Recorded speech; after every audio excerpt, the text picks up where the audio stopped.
पवित्र आत्मा को धन्यवाद। Hallelujah, hallelujah. तो सब लोग तैयार हैं वचन के लिए? ठीक है, वचन तैयारी बहुत जरूरी है मेरे प्रिय बहनों। तो आज जब आप तैयार हैं तो आज हमारे वचन का विषय है कि आज मेरे उद्धार का दिन है। Hallelujah, hallelujah. आज मेरे उद्धार का दिन है। क्या विषय हमारा? उद्धार का दिन है। कैसे उद्धार का दिन है? अचार का दिन मत कहना आज कभी अचार खाने लगा, ठीक है? ये मत कहना कि आज हमारे अचार खाने का दिन है, नहीं, उद्धार का दिन है। Hallelujah, hallelujah. उद्धार का दिन है। सबसे पहले हमारे पापों से हमारे उद्धार का दिन। Hallelujah, hallelujah. सब लोग कह सकते हैं ना मैं पापी हूँ, तो कोई धर्मी भी है हमारे बीच में? हम सब पापी हैं, मैं भी पापी हूँ। जाने अनजाने में हमसे गलतियां होती हैं, बस प्रभु के लोग जानबूझकर नहीं करते, और जो मामूली इंसान है वो जानबूझकर कर देते हैं कई बार ना। लेकिन हम में और आप में ये कमी है, प्रभु के लोगों में जो अभिषिक्त दास होते हैं वो जानबूझकर नहीं करते, लेकिन करते सब है, हम सब। और जितने भी लोग पापी हैं सबको पाप क्षमा की, पापों से उद्धार की जरूरत भी है। Hallelujah, hallelujah, hallelujah. हाथ उठाकर बोलेंगे हालेलुया, हालेलुया। तो हमें सबसे पहले उद्धार पाना है, हमें यदि आम खरीदने हैं तो फल वाले की दुकान पे जाना पड़ेगा। पता होना चाहिए हमें कौन सी चीज कहाँ पर मिल रही है। अगर हमें क्या नाम है, चाहिए हमें नमकीन, तो हम जाकर हार्डवेयर की दुकान पे जहाँ पे चावल पानी मिलती है वहाँ ये पैकेट नमकीन के दे तो कैसे मिलेगी? हमें मालूम होना चाहिए ना कि कौन सी चीज कहाँ पर मिलती है। Hallelujah, hallelujah. तो अभी हम देखेंगे कि उद्धार कहाँ मिलता है, मुक्ति कहाँ से हमें मिल सकती है, हमारे पापों से मुक्ति हमें कहाँ मिल सकती है। हम वचन में देखेंगे, हम पढ़ेंगे प्रभु के वचन से संत मत्ती का सुसमाचार अध्याय 1 उसका पद संख्या 21 से पढ़ेंगे। इसी का आपका जहाँ पे है यहाँ पे होगा बेटा, यहाँ पर लिखा रखा भाई, देखो क्या लिखा हुआ ऊपर, चैप्टर 1 उसका 21 वर्सेस होगा। क्या लिखा हुआ है इसमें? मत्ती अध्याय 1 चैप्टर 1 उसका 21 वर्सेस, पद संख्या 21। बोला किसी को? प्रश्न संख्या इसके अंदर है हमारा नए विधान में, पेज नंबर 2 होगा उसमें, छोटे वाले मिल गया आपको? 1 का 21। हाँ 1 का 21 हम पढ़िए ऊंची आवाज में।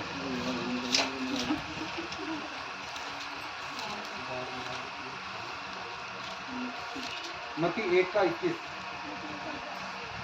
वह पुत्र जनेगी। हाँ वह पुत्र जनेगी। हाँ हाँ वह पुत्र जनेगी और तो उसका नाम यीशु रखना, क्योंकि वह अपने लोगों का उनके पापों से उद्धार करेगा। Hallelujah, hallelujah, hallelujah, hallelujah. तो अभी एक भविष्यवाणी हो रही है, और भविष्यवाणी कितने साल पहले हो रही है? 570 साल पहले एक भविष्यवाणी हुई। नबी इसाइयाह के ग्रंथ में हम देख सकते हैं, पुराने विधान में वहां पर एक भविष्यवाणी हो रही है। और भविष्यवाणी क्या है कि वह एक पुत्र जनेगी। कौन जनेगी? एक कुंवारी गर्भवती होगी, वो पुत्र जनेगी, और उसका नाम क्या रखा जाएगा? यीशु रखना। स्वर्गदूत बोल रहा है, और किससे बोल रहा है स्वर्गदूत? यूसुफ से दर्शन में बोल रहा है कि वो पुत्र जनेगी, जो तेरी पत्नी है जिसके साथ तेरी मंगनी हो चुकी है, वो पुत्र जनेगी, और तू उसका नाम यीशु रखना। और क्यों यीशु रखना? क्योंकि यीशु नाम का जो अर्थ है वो क्या है? उद्धार करता है। Hallelujah, hallelujah. और इसलिए यीशु नाम रखा क्योंकि वह अपने लोगों का पापों से क्या करेगा? उद्धार करेगा। तो किसके द्वारा हमें उद्धार मिलता है? अभी आगे हमसे कौन हमें उद्धार दे सकता है? यीशु हमें उद्धार दे सकता है। आगे हो जाएंगे, हमें कौन उद्धार दे सकता है? यीशु हमें उद्धार दे सकता है, क्योंकि यीशु ही क्या है? उद्धार करता है। Hallelujah, hallelujah, hallelujah, hallelujah. अभी पता चल गया आपको कहां पर मिलेगा उद्धार? यीशु के पास मिलेगा, क्योंकि परमेश्वर ने 570 साल पहले भविष्यवाणी कर दी थी कि उद्धार किसके द्वारा मिलेगा? यीशु के द्वारा मिलेगा। और एक और हम पढ़ेंगे लूकस अध्याय 2 पद संख्या 10। लूकस अध्याय 2 पद संख्या 10। यहाँ पर लिखा है, तब स्वर्गदूत ने उससे कहा, मत डरो, क्योंकि देखो मैं तुम्हें बड़े आनंद का सुसमाचार सुनाता हूँ, जो सब लोगों के लिए होगा, कि आज दाऊद के नगर में तुम्हारे लिए उद्धार करता जन्मा है। Hallelujah, hallelujah. बहुत लोग बोलते हैं ना, यीशु तो ईसाइयों के उद्धार करता है, ऐसे बोलते हैं ना कुछ लोग, ये तो ईसाइयों के लिए है यीशु, और किसी के लिए नहीं है। लेकिन बाइबल क्या बताती है कि ये तुम्हारे लिए बड़े आनंद का सुसमाचार है, जो सब लोगों के लिए होगा। आनंद का सुसमाचार है। आज मेरे प्रिय बहनों, मैं सिर्फ यीशु मेरे लिए मेरे पापों को क्षमा नहीं करते, सिर्फ आपके पापों को क्षमा करते, वो संसार भर के जितने भी लोग यीशु मसीह में विश्वास करते हैं, उन्हें अपना उद्धारकर्ता के रूप में स्वीकार करते हैं, प्रभु उन सबको बहुतायत के साथ आशीष देता है। Hallelujah, hallelujah, hallelujah, hallelujah. और इसलिए यहाँ पर बताया गया है कि यीशु सिर्फ ईसाइयों के ही नहीं, सिर्फ हमारे और तुम्हारे नहीं, वो सारे संसार के लोगों के उद्धार के लिए, पापों को क्षमा करने के लिए इस संसार में आए हैं। Hallelujah, hallelujah. और वो क्यों आए, वो क्यों आए, हम देखेंगे प्रेरित चरित्र अध्याय 4 उसका 12 में। यीशु क्यों आए इस संसार में, यीशु को उद्धारकर्ता बनकर इस संसार में आना क्यों पड़ा, अभी हम देखेंगे। यहाँ पर लिखा है, किसी दूसरे के द्वारा उद्धार नहीं, क्योंकि स्वर्ग के नीचे मनुष्यों में और कोई दूसरा नाम नहीं दिया गया जिसके द्वारा हम उद्धार पा सके। हालेलुया, हाथ हिलाकर बोले हालेलुया, हालेलुया, हालेलुया।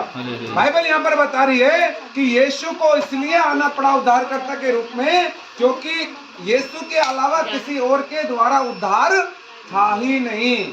बहुत सारे हमारे अवतार आए, बहुत सारे लोग इस संसार में आए पाप को खत्म करने के लिए, लेकिन वो क्या कर सके, सिर्फ पापियों को मार सके, पाप खत्म नहीं हुआ। पाप के लिए मोक्ष का जो रास्ता खुलना था वो नहीं खोल पाए। इसलिए ऋग्वेद, जो हमारे हिंदू धर्म में 18 पुराण और 4 वेद हैं, उनमें से जो ऋग्वेद है उसके 12वें अनुच्छेद है, उसके अंदर 12वें अनुच्छेद में इसलिए लिखा गया कि ओम कन्या सुताय नमः।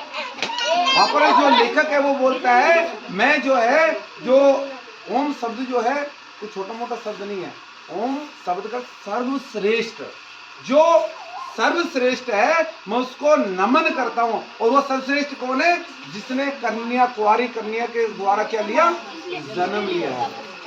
और आगे लिखा है, उसके बाद क्या है, ओम वृक्ष सुलाय नमः, जो मैं नमन उसे करता हूं जो वृक्ष पर कीलों के साथ, सूल अर्थात कीलों के साथ गाड़ा गया।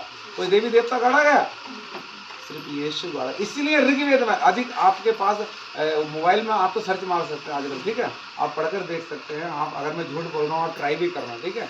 हाँ, तो ऋग्वेद में मैंने खुद पढ़ा है एक बुक के अंदर, तो वहां पर लिखा, और वहां पर लिखा है ओम क्रिस्ताय आगे लिखा, क्रिस्ताय मोक्ष दे दाती ही, ऐसा करके लिखा है।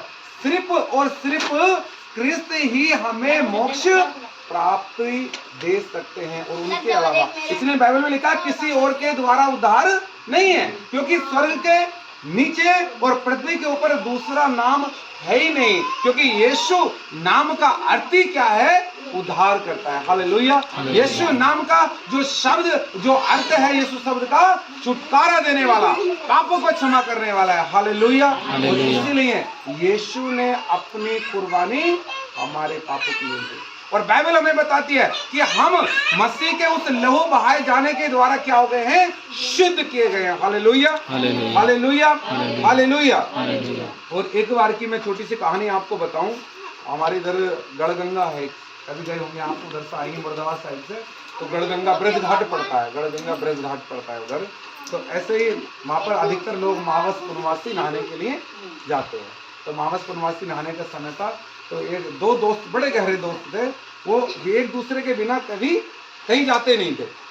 और उन्होंने बोला, उसका एक दोस्त सुबह सुबह उठकर, क्योंकि मावस पूर्णवासी नहाने के लिए सुबह 4-5 बजे उठकर ही लोग 3-4 बजे उठकर ही जाते हैं, ताकि सबसे पहले परमात्मा का नाम लेकर के मावस पूर्णवासी जो भी है हम नहा सकें।